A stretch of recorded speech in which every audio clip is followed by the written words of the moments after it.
Vamos voltar até a nossa unidade móvel.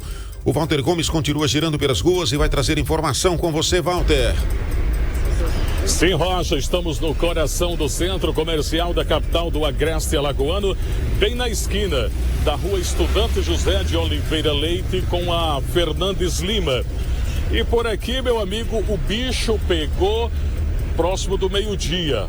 Ontem, toda a muvuca, vendas de Natal, lojistas querendo faturar cada vez mais porque é um momento oportuno. E aí, mais que de repente, mais um incêndio daqueles, José Rocha. Bem nesse poste aqui. Amor, vem comigo. Mostra a situação aqui, olha como ficou tudo retorcido. E tudo já denuncia. Rocha, a gente que é do interior, não parece um ninho de garrinchas, meu amigo? É exatamente isso a sensação que dá quando a gente olha para esses postes na área central da cidade de Arapiraca. Ô Pirulito, coloca a imagem, por gentileza. Coloca a imagem no momento do incêndio. Calor naquela oportunidade, já aí por volta dos 34 graus. Estava bastante quente o dia de ontem. E você imagine só, toda a sinalização semafórica da esquina aqui sem funcionar. E a muvuca de automóveis por aqui, o tamanho da dor de cabeça que esses camaradas tiveram. Pirulito, volta a imagem com a gente, o pessoal já observou aí o incêndio. Volta com a gente aqui, imagem ao vivo agora aqui, para quem nos acompanha pelo nosso NN Play no YouTube. Aproveita para dar o teu like, para se inscrever no canal, para ver tudo que acontece na capital do Agreste Alagoano, que a gente mostra para você agora, que está no NN Play, e narra para você que está no rádio. Olha só aqui na Estudante. O outro poste lá, equipes já trabalhando. Um monte de fios caídos. A gente vira um pouco aqui para nossa esquerda, na outra esquina aqui, mais próximo do Banco do Brasil, a mesma situação. Se a gente virar no sentido contrário agora, para quem vai sentido Colégio Bom Conselho, o outro poste lá, na mesma situação. Agora eu gostaria que o Amor me acompanhasse. Amor, mostra lá sentido Praça Marques, para que as pessoas que estão nos acompanhando pelo NN Play, nosso aplicativo no YouTube, terem uma ideia o porquê que acontecem essas situações na cidade de Arapiraca. O rapaz está lá em cima da escada. Olha um monte de fio aqui no chão. Os que caíram, queimaram lá na outra esquina, e aqui caíram, foram retirados, danificados, fibra ótica, produto caro. Agora olha para a situação desse poste aqui. Eu vou aqui, logicamente, preservar a imagem da equipe que está trabalhando. Vou só perguntar para o rapaz aqui. Não mostra a equipe aqui, por favor. Amigo, por gentileza, em média, mais ou menos, quantas empresas de internet colocam o material e essas caixas no posto como esse? Você tem ideia? Algo em torno de 10 a 15 empresas de telecomunicações. De 10 a 15 empresas? 10 a 15 empresas.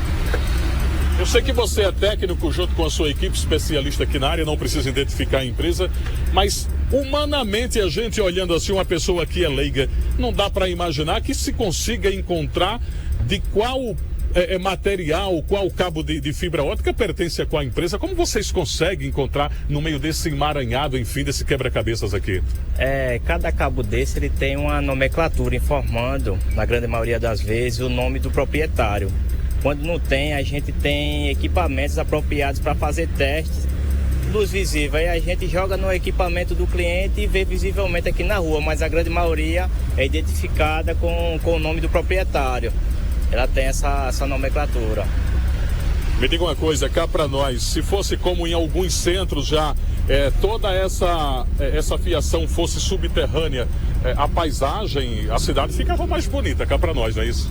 Isso, eu acredito que se ela fosse subterrânea, a questão visual seria bem melhor para a cidade, né? Porque queira ou não queira, a posteação saturada, ela dá um pouco de, vamos dizer, de mal visão de quem está chegando numa cidade, turistas, né? Mas teria que ser feito um projeto muito grande de infraestrutura, né? Para poder fazer esse remanejamento aí de cabo, vamos dizer... iria aproveitar muito das empresas de telecomunicações e os clientes também a sofrer com essa manobra que a gente iria fazer para transferir esses cabos para o subterrâneo, né? Me diz uma outra coisa, se fosse subterrâneo de forma mais organizada, esses incêndios talvez pudessem ser evitados pelo menos em 50% ou até mais que isso? É bem relativo, porque hoje, vamos dizer, a questão em si, a grande maioria dos pontos, focos de incêndio, não é só provocado pela rede de telecomunicações. 90% é a própria rede elétrica, pode vir da própria rede do cliente ou a própria rede equatorial. Quando entra em curto, aí afeta o poste completo e a gente sofre todo mundo no geral, né? E aí, desde ontem, por volta do meio-dia, que vocês não param, entraram pela noite, logo cedinho já aqui para retomar, enfim, um trabalho para que as pessoas, enfim, possam ter comunicação de qualidade com fibra ótica. Esse é o objetivo. Esse é o objetivo. A gente está aqui justamente porque o cliente final é a satisfação dele, né? E sem falar que a gente atende hospitais, atende órgãos muito importantes. E a gente está aqui justamente para cumprir esse papel aí, né? Junto com a população também. É o nosso trabalho, mas a gente tem o nosso papel social também a cumprir. Bacana, muito obrigado pelo papo. Um moço bastante esclarecido, falando de forma técnica o que pode e o que não pode, enfim, com relação a essas situações. E é lógico, ele concordando de que, de fato, como cidadão, a imagem é muito feia quando a gente olha para um poste desse. E se eu calcular aqui, diria que tem uns 5 a 6 quilômetros de cabo somente nesse poste aqui. Mas as autoridades, as pessoas que devem olhar para essa situação e imaginar uma cidade com um visual melhor e com menos transtornos para o futuro, quem sabe, para os meus filhos, para os seus filhos, Rochas, para os do Gilberto e muitas pessoas que nos acompanham. Talvez a gente não consiga realizar esse sonho de ver a capital do Agreste Alagoano com um visual mais arrumado, de fato, de cidade grande e sem esse emaranhados de fios que a gente está acostumado a ver todos os dias e os transtornos que isso provoca com os incêndios, com todo esse caos, e isso reflete no trânsito, sem internet, sem comunicação, sem energia elétrica e sem semáforo aqui, porque, vamos lá, deixa me ver a hora aqui, são 7 horas e 23 minutos, o trânsito começando a ter, enfim, aquela muvuca próximo do Natal, e daqui a pouco, se a SMTT não chegar por aqui para dar um auxílio nesse semáforo aqui que não está funcionando, você já deve imaginar o que irá acontecer.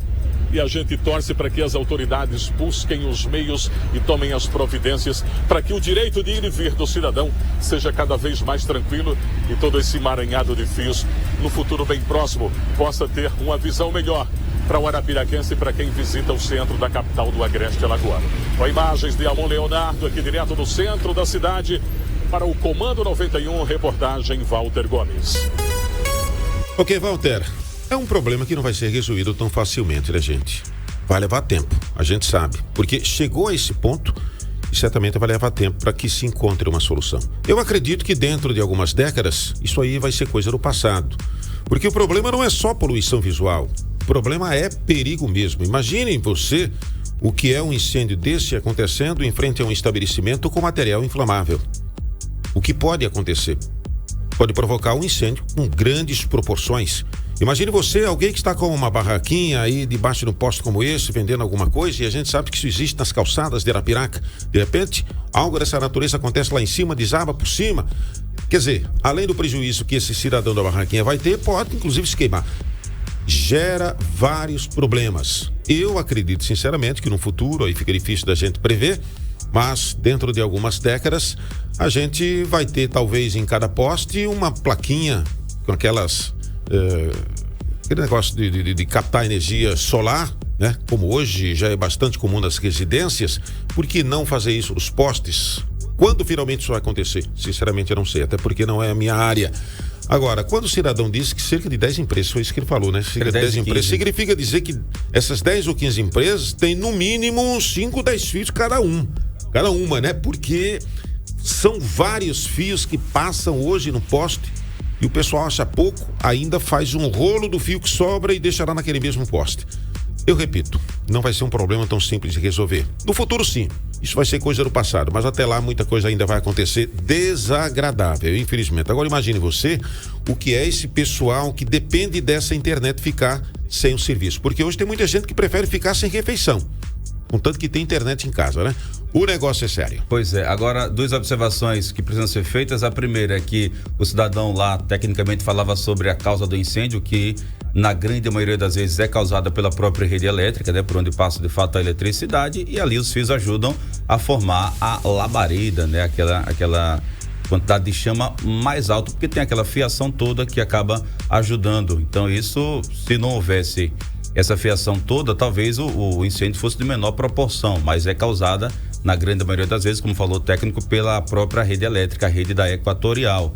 E outra situação também, assim como aconteceu ontem à noite quando eu passei nessa rua, Estudante José de Oliveira Leite, a gente agora, pelas imagens, não conseguiu visualizar nenhum agente da SMTT, apesar do tráfego o tráfego já está aumentando bastante, chegando ali no horário de pico, quase 7h30, 8 horas da manhã, horário de pico, mas não tem nenhum agente, né, da SMTT orientando ali os condutores de motos e carros, o que é lamentável, viu?